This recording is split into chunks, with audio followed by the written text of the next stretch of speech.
Alright, new episode. Welcome. Today I will be questioning astrology, the belief or art that constellations can dictate our personalities and destiny. Now, first of all, there is the zodiac, which is comprised of 12 signs, which are determined by which constellation the sun is passing through on the day you are born. Now, first of all, thinking stars, which are millions of light years away, many of which are probably already dead, have some bearing on your life, is ludicrous. Secondly, the zodiac in astrology pretty much presumes there are only 12 personalities in the entire world. 7 billion plus people, and you can boil them all down to 12 types. Now, the main component of astrology are horoscopes, daily or weekly, advice/destinies for each sign. Let me read my horoscope right now. Some fascinating news could come from a friend who's presently out of town. This may be personal, but it most likely involves new discoveries in a field that interests you. You'll probably want to do some research, so be prepared to spend some time in the library. Keep careful records. You don't want to forget anything. Sounds pretty vague, huh? Now, I won't say what sign I am to keep this as controlled as possible, but I'm assuming it could apply to pretty much anyone. I'm assuming some of it might apply to some of you out there listening right now. Did any of it apply to me? Well, that was the daily horoscope, and on the day I'm recording this, the day is almost over. It is 11:30 at night. I have gotten no news from anyone who's out of town. No personal news. No new discoveries in any fields that interest me. I will probably not be spending any time in any libraries anytime soon. Not that I have anything against libraries, I just don't go there often.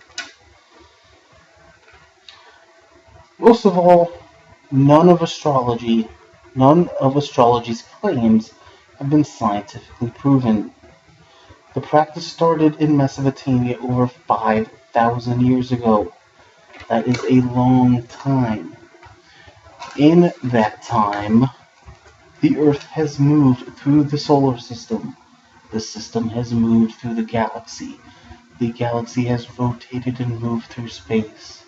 So the sky they saw back then when they came up with astrology is much different than the sky we see now. The constellations have shifted. They're in different places at different times. So if you are a Gemini now, back then you would probably be an Aquarius. This is a major flaw in the thinking of astrology. Astrology is an ancient superstition they used to make sense of the world around them. But times have changed. We know more now. We know why the seasons change, why the sky is blue. We've been to the moon and back. We no longer need superstition. And I haven't even mentioned Ophiuchus, the 13th zodiac, because there is another constellation the sun passes through, and this has been known a long time. I'm talking centuries this has been known. Ophiuchus has been around in zodiacs before. It has made headlines recently in the past week or so, in the time I'm putting this video out. But it has been forgotten. It has been left out many times because 12 is traditional. 12 is a nice round number. 13 is unlucky. But if you add in the 13th sign, because there should be a 13th sign if done properly, done by the way they should do it, that shifts everything.